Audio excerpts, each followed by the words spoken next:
আওয়ামী লীগ কি মানুষ না পশু? জুলাইয়ের রক্তকে যারা ধারণ করতে পারবে, জুলাই শহীদ পরিবারের আকাঙ্ক্ষাকে যারা ধারণ করতে পারবে, তাদেরই শুধুমাত্র এদেশে ক্ষমতায় টিকে থাকার ম্যান্ডেট থাকবে। জুলাই আন্দোলন, জুলাই বিপ্লবের মধ্য দিয়ে বাংলাদেশ আজ এক নতুন সূর্যের স্বপ্ন দেখছে। বাংলাদেশ আজ নতুন করে বেশিরভাগ মুক্ত একটি সমৃদ্ধ বাংলাদেশ গড়ার জন্য প্রজন্মের এক জাগরণ তৈরি হয়েছে। আমরা কি জুলাইকে ভুলে গিয়েছি? জুলাইয়ের সেই শহীদদের রক্ত এখনো আমরা ভুলে যাই নাই।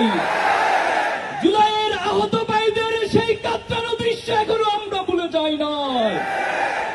জুলাইয়ের দিনের হাসপাতালগুলোতে চপ চপ রক্ত পড়ার দৃশ্য এখনো আমরা ভুলে যাই নাই। শহীদ পরিবারের